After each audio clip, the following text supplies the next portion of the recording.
ನಮಸ್ಕಾರ ಕರ್ನಾಟಕ. ಸಖತ್ ಟೇಸ್ಟಿಯಾಗಿ ಮನೆಯಲ್ಲೇ ಪನ್ನೀರ್ ವೆಜ್ ರೋಲ್ನ ಈಸಿಯಾಗಿ ಹೇಗೆ ಮಾಡೋದು ಅಂತ ತಿಳಿಸ್ಕೊಡ್ತಾ ಇದ್ದೀನಿ. ಈ paneer veg roll recipe video ಶುರು ಮಾಡೋಕ್ಕೂ ಮುಂಚೆ ನಮ್ಮ ಅಬೀಸ್ ಕಿಚನ್ ಯೂಟ್ಯೂಬ್ ಚಾನಲ್ನ ಯಾರಿನ್ನೂ ಸಬ್ಸ್ಕ್ರೈಬ್ ಆಗದೆ ವಿಡಿಯೋ ನೋಡ್ತಾ ಇದ್ದೀರೋ ಅವರೆಲ್ಲ ಸಬ್ಸ್ಕ್ರೈಬ್ ಆಗಿ.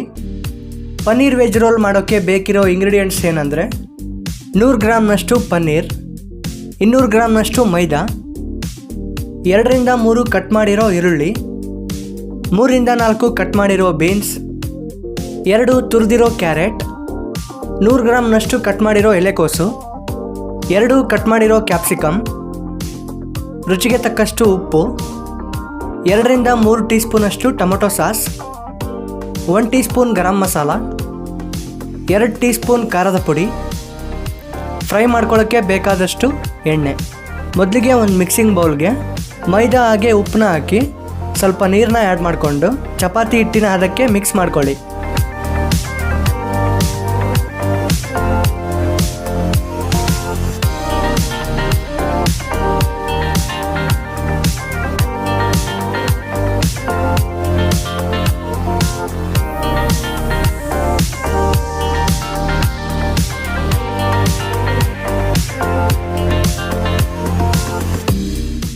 ಹಿಟ್ಟನ್ನ ಚೆನ್ನಾಗಿ ಸ್ಮೂತಾಗಿ ಮಿಕ್ಸ್ ಮಾಡ್ಕೊಂಡ್ಮೇಲೆ 10 ರಿಂದ 15 ನಿಮಿಷ ನೆನೆಯೋಕ್ಕೆ ಬಿಡಿ. ಈಗ ಒಂದು ಪ್ಯಾನ್ಗೆ ಸ್ವಲ್ಪ ಎಣ್ಣೆ ಹಾಕಿ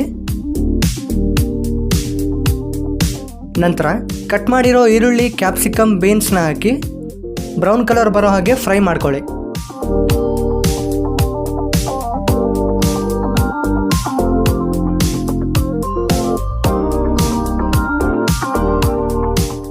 ಈಗ ತುರಿದಿರೋ ಕ್ಯಾರೆಟು, ಕಟ್ ಮಾಡಿರೋ ಎಲೆಕೋಸು ಮತ್ತು ಪನ್ನೀರ್ನ ಹಾಕಿ ಚೆನ್ನಾಗಿ ಮಿಕ್ಸ್ ಮಾಡಿಕೊಂಡು 2 ರಿಂದ 3 ನಿಮಿಷ ಫ್ರೈ ಮಾಡ್ಕೊಳ್ಳಿ.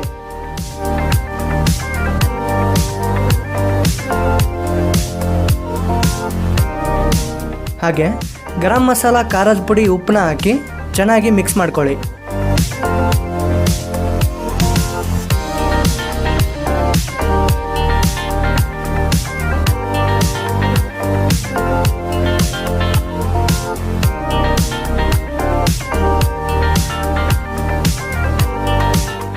ಈಗ ಸಾಸ್ನ ಆ್ಯಡ್ ಮಾಡಿಕೊಂಡು ಮಿಕ್ಸ್ ಮಾಡ್ಕೊಳ್ಳಿ.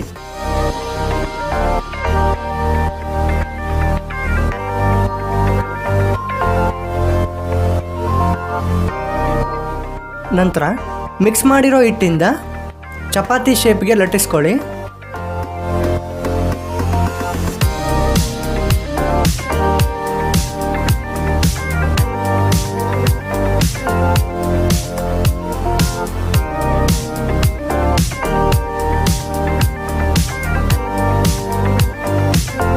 ಲಟ್ಟಿಸ್ಕೊಂಡಿರೋ ಚಪಾತಿನ ಒಂದು ಪ್ಯಾನ್ನಲ್ಲಿ ಸ್ವಲ್ಪ ಎಣ್ಣೆ ಹಾಕಿ ಬೇಯಿಸ್ಕೊಳ್ಳಿ.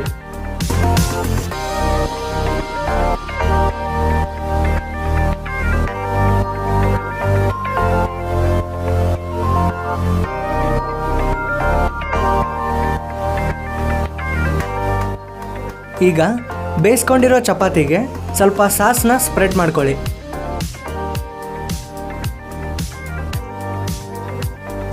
ನಂತರ ಮೊದಲೇ ರೆಡಿ ಮಾಡ್ಕೊಂಡಿರೋ ಪನ್ನೀರ್ ವೆಜಿಟೇಬಲ್ ಸ್ಟಫ್ನ ಹಾಕಿ ರೋಲ್ ಮಾಡಿ ಕಟ್ ಮಾಡಿದರೆ ಪನ್ನೀರ್ ವೆಜ್ ರೋಲ್ ಟೇಸ್ಟ್ ಮಾಡೋಕ್ಕೆ ರೆಡಿ.